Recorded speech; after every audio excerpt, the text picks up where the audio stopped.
Welcome to HorrorBabble. Something short and sweet today, folks.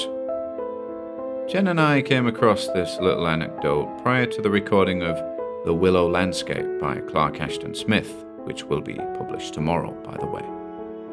For the purposes of context, Montague Summers was a British writer known primarily for his nonfiction works on supernatural subjects, witchcraft, vampires, et al. The Phantom Werewolf happens to be an excerpt from Summers' 1933 nonfiction work, The Werewolf. Anyway, we've recorded the anecdote as it appeared in Weird Tales in its June-July 1939 edition. Let us know what you make of it in the comments below. The Phantom Werewolf. Montague Summers, in his excellent monograph, The Werewolf, tells the following incident which was related to him as an actual happening that took place in the late 1880s. Despite its brevity, it's a perfect weird tale, so we reprint it herewith. An Oxford professor, being an ardent fisherman, had taken a small cottage for the summer on the shores of one of the remoter lakes in Merionethshire among the hills, and here he and his wife were entertaining a guest. Whilst wading one day a few yards into the lake, he stumbled over an object which seemed upon examination to be the skull of a dog belonging to an uncommonly large breed. Desirous of investigating further, he carried it back to the house, where it was temporarily placed on a kitchen shelf.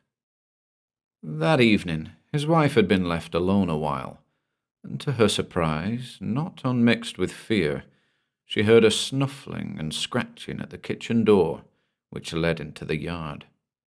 Hesitant lest she should be confronted with a fierce dog, she went into the room to make sure the door was barred. As she moved, something drew her attention to the window, and there she saw glaring at her through the diamond panes the head of a huge creature, half animal, half human. The cruel, panting jaws were gaping wide and showed keen white teeth.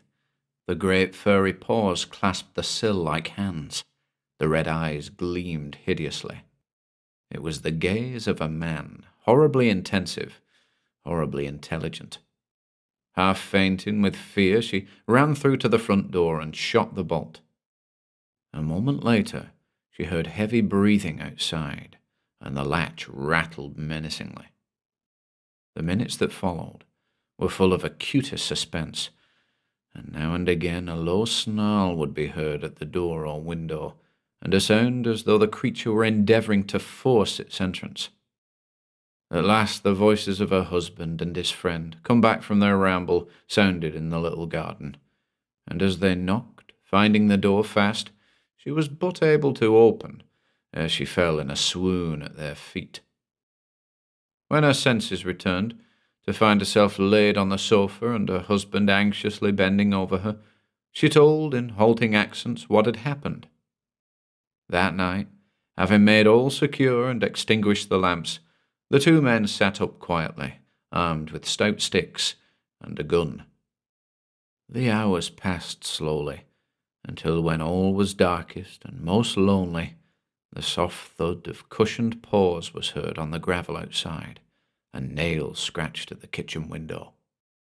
To their horror, in a stale phosphorescent light, they saw the hideous mask of a wolf, with the eyes of a man glaring through the glass, eyes that were red with hellish rage. Snatching the gun, they rushed to the door, but it had seen their movement and was away in a moment.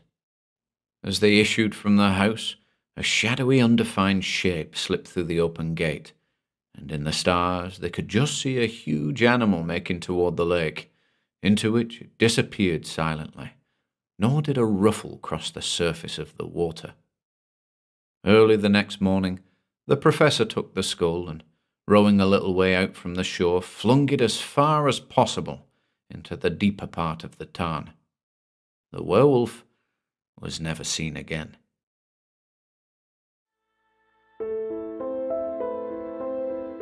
So what do you reckon, ladies and gents? Fact or fiction?